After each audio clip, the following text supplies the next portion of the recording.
The water is warm and the beaches are open, but an inconvenient truth is rising from the depths. In 1975, the shark in Jaws wasn't just a predator, it was a force of nature that forced a fractured town to choose between profit and survival. I'm Ryan Doze, and this is Everyday Dread.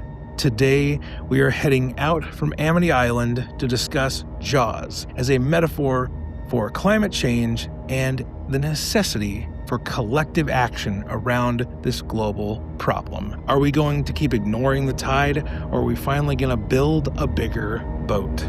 Here to navigate these waters with me is a very seaworthy guest, Derrick Weston. So, let's jump in.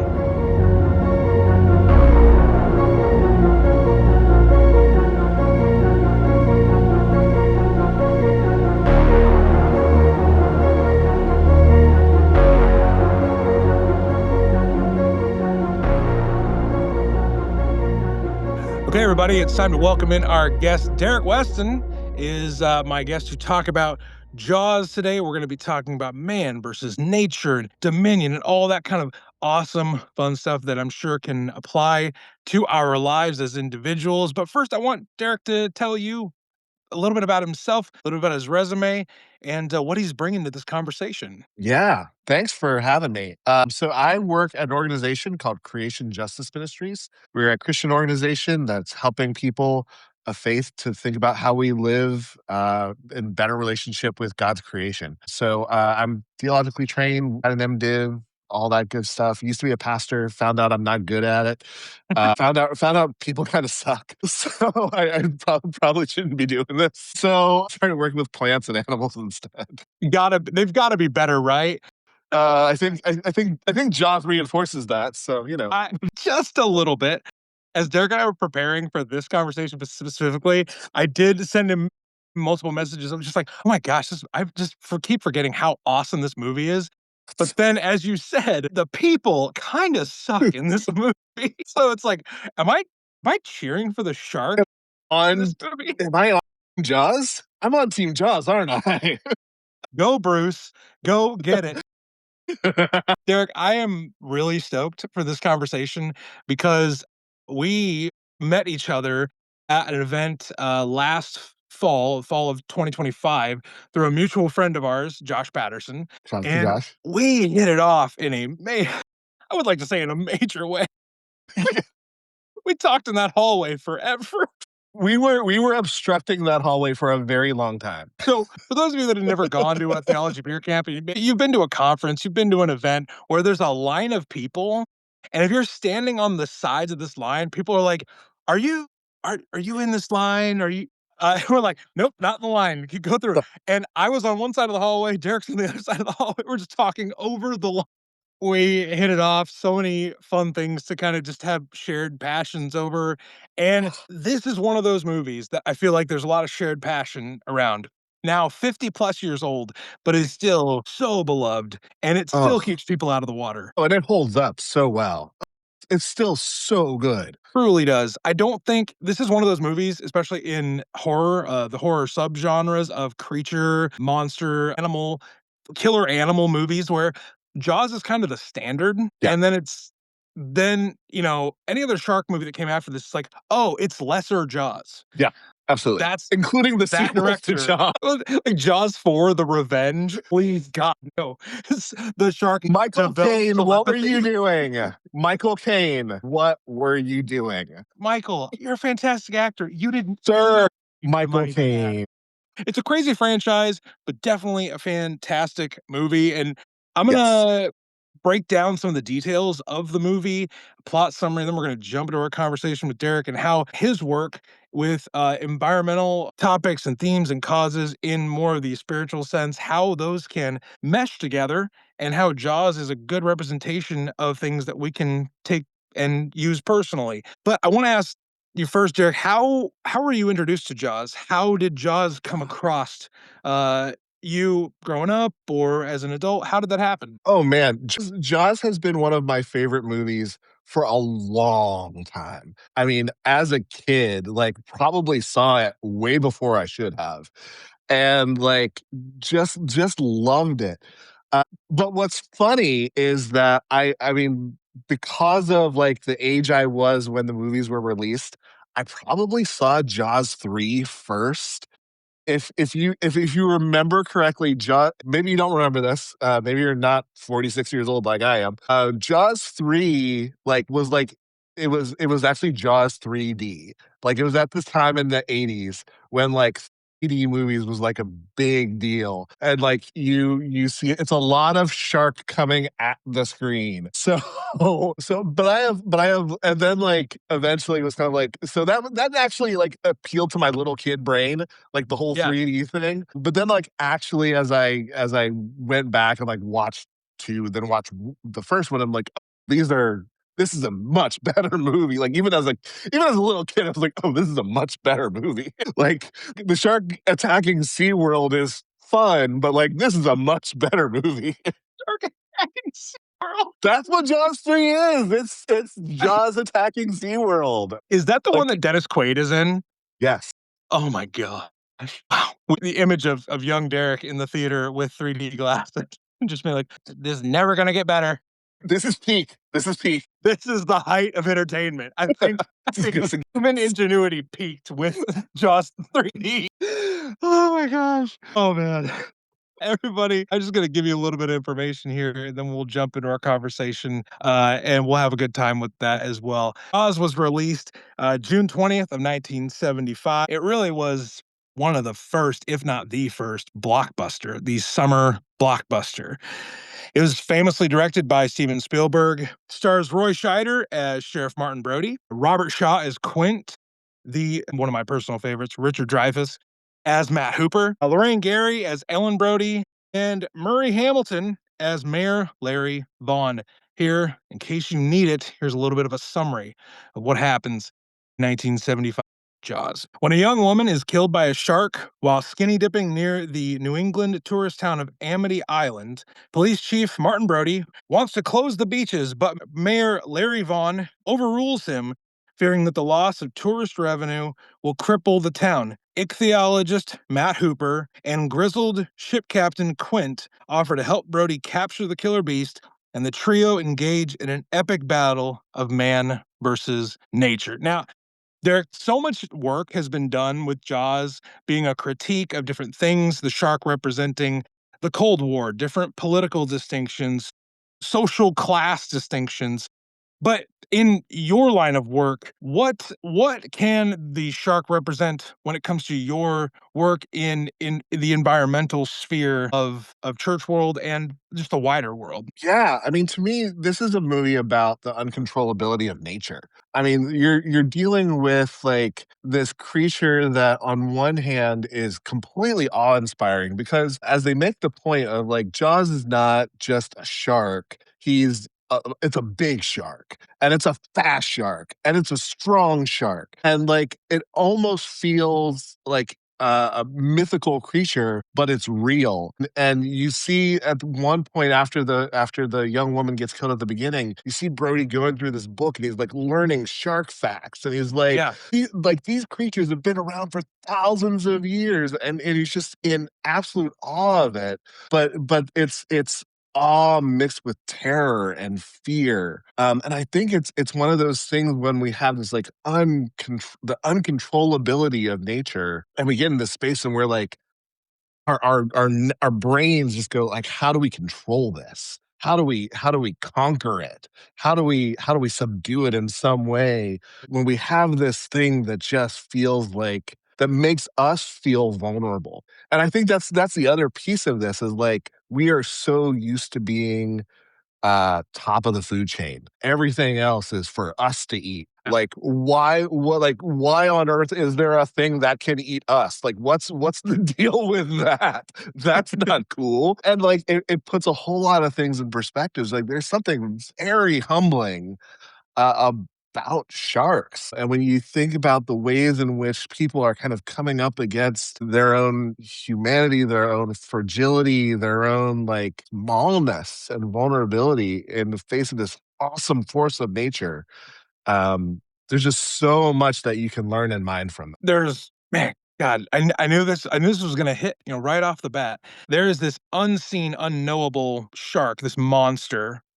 Not, it's not an animal in this movie. Like he's Yeah, not. it's a monster. It's a monster. So as a conduit from the human world to the natural world, when man goes into the natural world seeking to be the dominant factor in there, is it normal for nature, both animals, weather, is it normal for nature to have a cause and react response to Mm. us when we interact with it? Yeah, yeah. I think that's such a good question because I think the answer is yes, and but most of the time that response is to flee, and that's the thing we're comfortable with. Like we're so comfortable with the fact that we go into the forest and a deer runs. We go into the water and the fish scatter.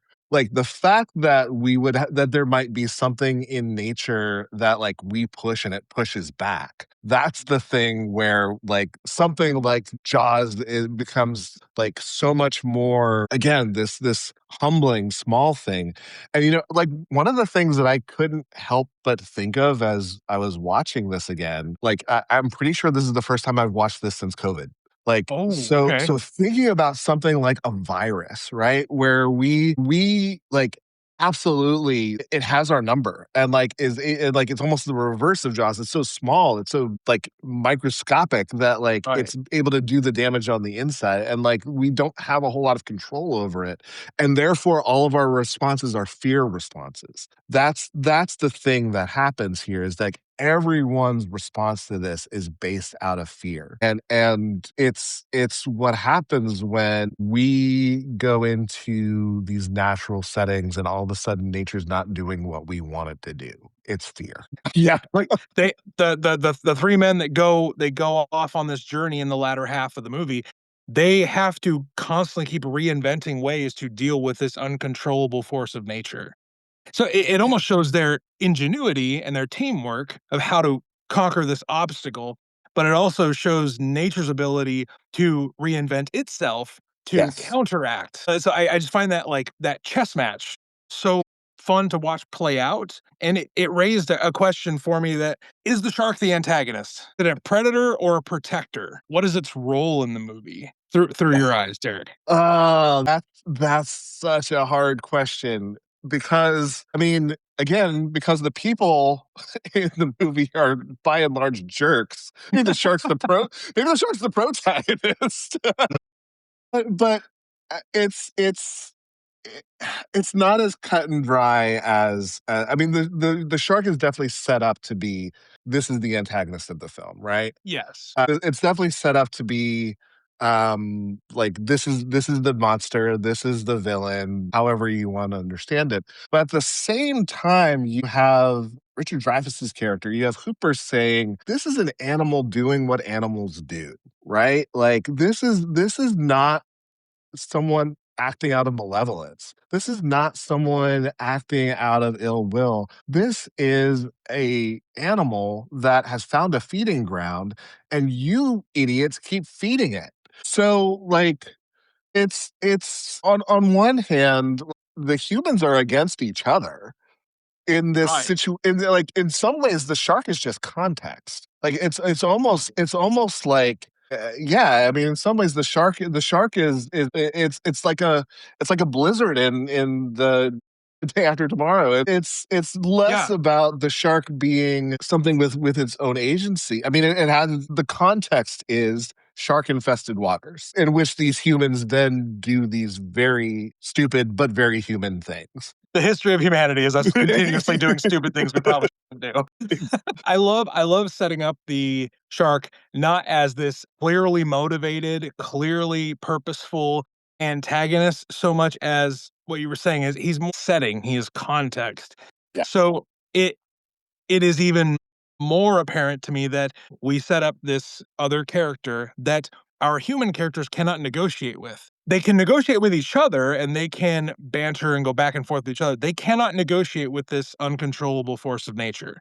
And I was wondering if in our modern day, with how climate and the environment works, how you see it, is how often do we try to control something because at the end of the day, we probably can't even we can't negotiate with it, so why don't we just dominate it? Yeah, yeah. I mean, and it's the thing that worries me so much in the space that I work, that so often there are people who are like, you know what? We're just gonna invent a technology that's gonna fix this. We're Yeah. we're just gonna find another way to subdue creation that is going to undo our mistakes, that's going to suck all the carbon dioxide out of the air and clean all Rub of it the away. water. And it's just gonna we're gonna subdue it because that's what we do. Or we're gonna escape it. The other thing that like really bothersome piece of humanity right now that wants to just build a rocket and say, well, we trashed that one, let's try again. Um, God uh, damn it. oh man, It's so not a close. hotel. We can't just go down the hallway to get another one. But we are treating the planet like we are a rock band and this is a hotel room. And so, but I think that's we're coming up against something where we can adapt to the fact that every summer we've had in the last like 5 years has been the hottest summer on record. We can adapt to that, but we can't control that. We're starting to have forest fires that are happening that like we can't control.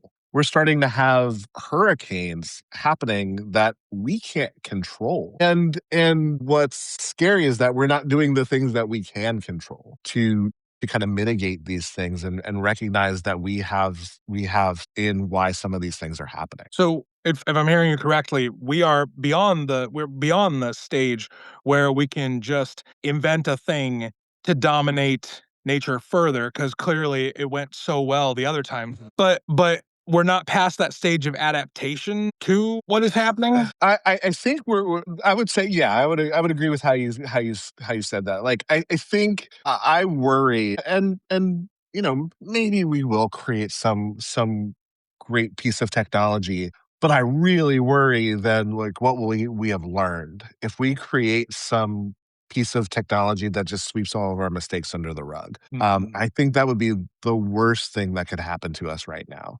But I think we are in a place of thinking about what are the adaptations that we make, both to our lifestyles, to our patterns of consumption, even like thinking a little bit about where is and is not habitable for us right Mm. now. Those are big questions. But I think we're at a place where we have to be thinking about how do we live more harmoniously with the planet and not try to subdue it for once. Not try to like. Yeah. Well, so a few different things I want to follow up with there. One, I feel like maybe you get annoyed by maybe a certain subset of churchy people that are like, man, we just got to like go everywhere, subdue the earth. It's like, yeah, but did you have to do it this way? Can you just like admit you did it? Yeah, I mean, just like a little bit of humility here.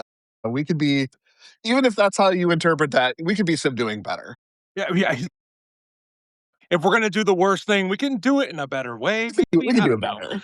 We could do it better. Uh, The other thing is, I was recommended a book a while back by a friend, Leah Robinson, who's done a few of these Mm, episodes with me. She recommended a book called "Strangers in Their Own Land" to me mm, by a sociologist who goes into an area of Louisiana and she looks at the rise of right conservatism against a environmental crisis propagated by these petroleum plants that completely pollute a section of Louisiana around Lake Charles and Baton Rouge. mhm, mhm, And she digs into the inability for the local citizenry to adapt to their problem. They just want it to be the way they remember it to be, or they're not willing to admit that this petroleum plant showing up that promised more jobs, and you're going to be so rich, you're not going to know what to do with it all.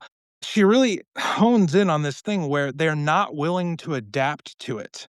And I feel like Amity Island is in a similar way, in a microcosm with this series of shark attacks. You see it through Mayor Vaughn's eyes. He is not yeah. willing to adapt to the Yeah. circumstance that's ahead of him because he one laments that they would have to change any of their life. He does not want the lifestyle of the islanders to change.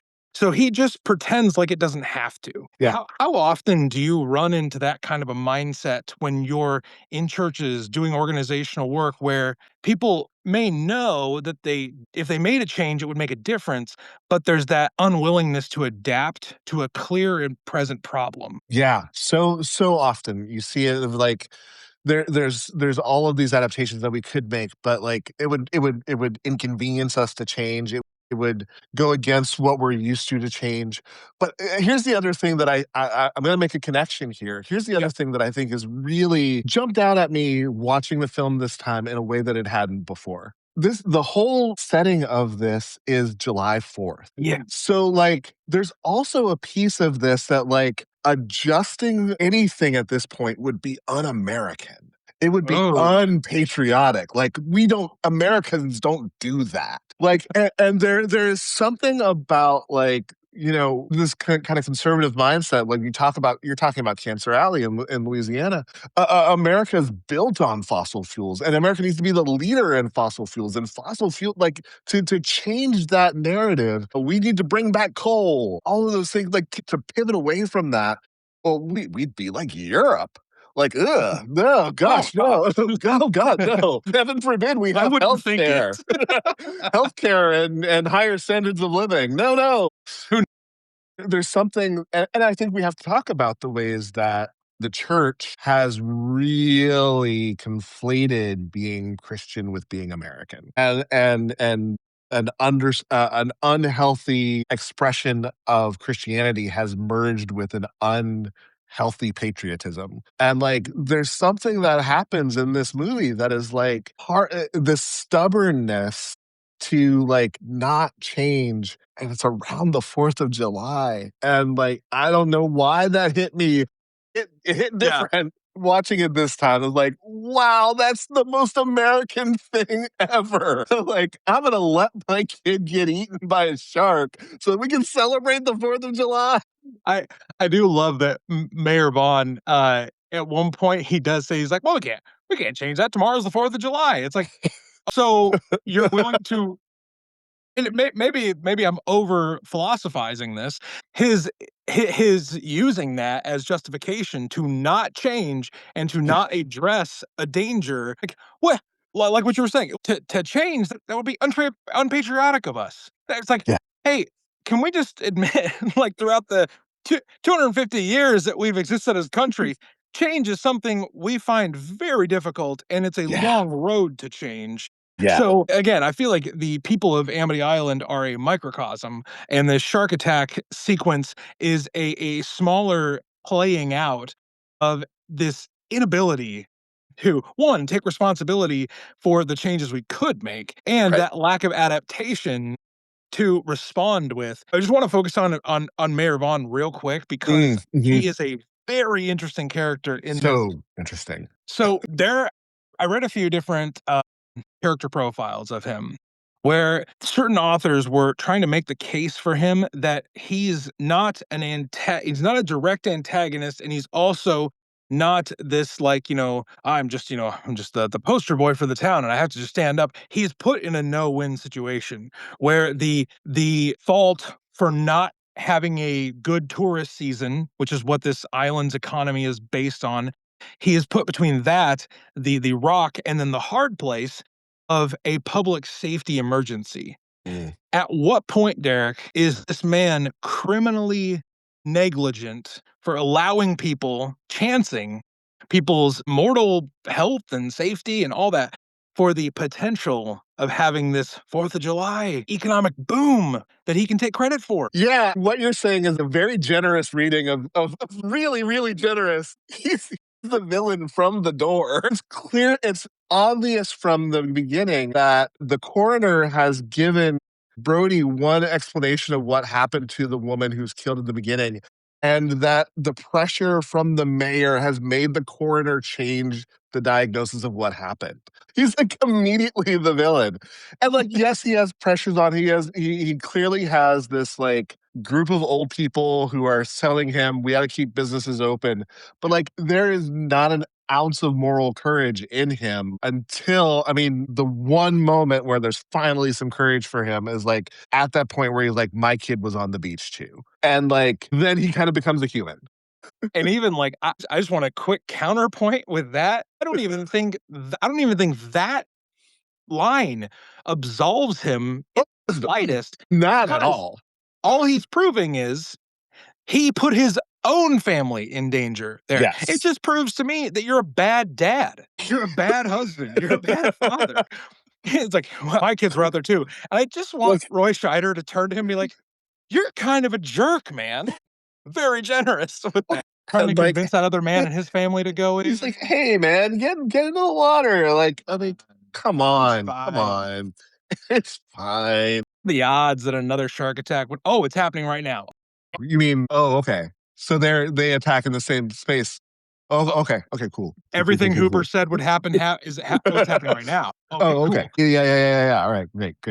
Quick then, I guess, quick follow-up on Mayor Vaughn's role. In our current environmental crisis of several different kinds, you know, depending on what region you live in, what part of the world you live in, how often is that kind of the mentality of like, wait, no, the status quo is gonna keep us kind of, I kind of look at it as short-term success, comfortability, short-term outcomes at the expense of the long-term slow loss, the long defeat. Yeah.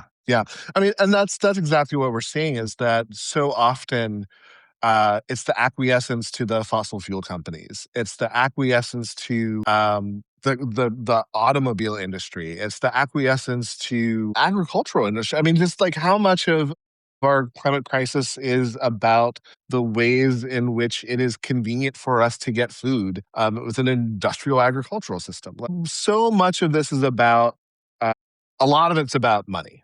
The movie, a lot of it's Right. about money. Listen, Jaws would have come on like not tourist season. This might have been a much shorter movie. Like, yeah, But close the beach. it's November. Like, what are you even doing in the water in November? You deserve to get eaten. But it's the fact that like we have made so many. Again, there's this lack of imagination about what our economy could be because of what our economy is, and the fact that there are so many people who are in places of power who have made it seem like it would just be impossible for us to change. One of the things I think one of the things that I have learned that has upset me most in my few years of doing this kind of work is like learning that the idea of a carbon footprint was invented by BP. That like the people who were like primarily responsible for like creating climate change like put the onus of like fixing it on the consumer. Like, hey, like maybe you could drive less. Okay, well maybe you could burn less oil. So, but that's the world we live in, and again, this is such a beautiful microcosm of our current like political system of that like it's the politician who is being bought and sold by the business owners, The um, lobbyists, the lobbyists, right? yeah. Like who are making these decisions that are putting people in harm's way. I mean, it's like I don't think that Jaws was ever meant to be a like environmental crisis analogy, but it's Yeah. the perfect one. I guess to personalize this, but in a more pastoral, shepherd's like approach to this, when people, we see this in Jaws a lot, people respond in that primal fear, that Mm. vulnerability of the present danger in front of them. And these leaders, these alphas, these authority figures are kind of vying for the mob's approval for their plan. And then Yeah. eventually Brody and Hooper and Quint, they come together, three very different men. Very, very different men. They actually they display a very to the first half of the movie, they display a camaraderie and a unity to tackle this issue in front of them. But a lot of people in this movie we see react with the primal fear, the vulnerability. How can we connect that to like that adaptability that some of us miss? How can we take that Mm, primal fear, the vulnerability, and actually use it in a mm. helpful healthy way. Well, and I do think that there's actually a really beautiful image here. Again, like I don't know that Jaws was ever meant to be an environmental allegory, but it's a great one. Let's make it one. Let's just say it is. You've got these three, like you say, you've got these three very different men. And you've got this guy who's kind of representing science, right? And you've got this guy who's kind of representing like he's like, I mean, he's street smart in the way that like he understands water and he understands fishing and all those sorts of things. And you've got this man who like is kind of this displaced urban guy who like who like believes in law and order, who wanted to have a like wanted to be somewhere where he can make a difference. Like that's the thing he says. In New York, I couldn't make a difference. Here I can make a difference. Here there's no murder. And like one cop can make a difference here. And they come with their different backgrounds. You know, like Cooper's this sort of like rich, well educated scientist. Flint's kind of this like working class everyman. You've got World War II veteran. World War II vet. I mean, like that part of the story is really compelling. And then you have Brody kind of like moving between their two worlds in some ways of as this displaced city dweller. And I think the way that, to get back to your question, the way that we overcome this primal fear is through community. And like being able to like reach across some uncomfortable barriers, being able to reach across some like to have some conversations with some people who might have different forms of knowledge than we have. I think one of the things that we do a lot in our work is recognizing that like, yeah, we need to listen to science, right? We need to listen to the Hoopers. But we also have this pool of indigenous wisdom of people, and Quint kind of represents that in this. Like he's the indigenous wisdom. He's the guy who's lived it. He knows the water, he knows the land. And like there are these conversations that need to happen across these barriers where, you know, we're finding out, quote unquote, finding out that a lot of what our indigenous brothers and sisters, a lot of the things that we're discovering now are things that our indigenous brothers and sisters have known for thousands of years about how the world works, around how nature works, about how we live in right relationship with nature. So thinking about how we bring these schools of thought together, and taking the best of all of it to get to solutions. I think there's some that to me feels like a way that we can, because when we're isolated and when we're with people who think like us and who can reinforce the fear narrative for us, then we just stay there. Well, you said isolation. I immediately thought of the way that these three men interact with each other on the shore is way different than how they interact with each other on the boat. Yeah. So because out on the sea with this danger, very unseen and very unknown, it could pop up at any time because they are isolated, because they have to rely on each other. They must rely on each other. A lot of the comfortability of the shore goes away. They don't have the privilege. They don't have the ground to stand on where they can disagree about things that aren't immediately important, because they know if one of them goes down, they are just that less likely to tackle this obstacle. So I love what you said about community being the thing, the common, literally parsing that word apart, the common unity that we have in these situations being one of those things that can help us confront and possibly adapt to those fearful things. Whether it's environmental crises, climate, nature being the thing that we've wounded, and now, we have to confront some way, but also just being that thing that keeps us going. Because there's several points, like after Quint dies, like Hooper and Brody, they keep each other going here. To get to the end where Brody's the one that actually gets to, deal the death knell. But without all three of them, they would not have gotten to that point. Right. They need each other. And like, I think the other piece of this is like, what you're saying is so spot on. It's damn, like this is becoming more and more of a perfect metaphor all the time. The more I think about this movie, like at some point we have to acknowledge that we're all in the same boat. Right? Like that's a big part of how we're going to like get to any kind of resolution to this environmental crisis we're in. We have to acknowledge that we're in the same boat, and like we need each other, or we're in a ton of trouble.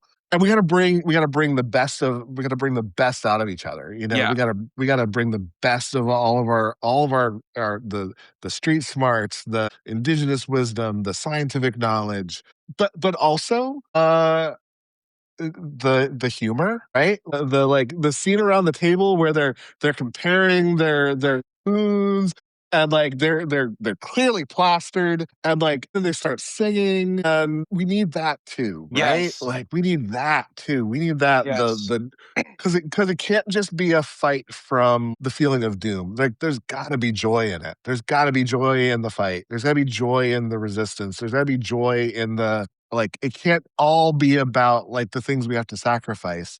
It has to Yeah. also be a little bit about the camaraderie, the love, the community that's built. That scene is so good. That's I love that. so good. And the way Robert Shaw delivers the USS Indianapolis, which is a story, a part of the film that deserves its own entire Oh yeah, discussion, yeah, survivor's guilt and all of that. But the way he delivers that line, I'm just like, oh my God, like they're learning his pathos, the thing yeah, that keeps him going. It's slowly we learn that about each character. But Derek, to wrap up the conversation about yeah. Jaws, is there anything else that we can leave listeners with in this conversation about this topic as they go about their own lives? Yeah, I mean, I think there's so much about this. Like again, the shark is setting for this interaction amongst humans, right? And we have the whole gamut of the human experience, but getting to a space where we recognize that we have a common need for each other, getting to the space where we recognize that I can't do this on my own. Because Quint initially like wants to go out on his own. Imagine what that version of the movie is like. And again, much shorter. Um, and way less interesting. And Hooper's got a more scientific interest, and Brody's just trying to do his damn job. But like to just kind of recognize that like there's something that we all bring to the table, and that we need each other's voices, we need each other's experiences, Yeah. um, to move this thing forward in a healthy, full way. I love that. I love that. It's such a great note to end on. And I hope that people are able to take that from this conversation. And thanks for talking about Jaws with me, man. Yeah, man, love it, love it. There you have it, listener. If today's deep dive helped you, take a second to rate and review the show wherever you're listening. It's the best way to support the show. And if you know someone who's currently wrestling with their own everyday dread, share this episode with them. The best way to face the world is together. I'm Ryan Doze. Thank you for listening to Everyday Dread. And remember, the horrors persist, but so can we.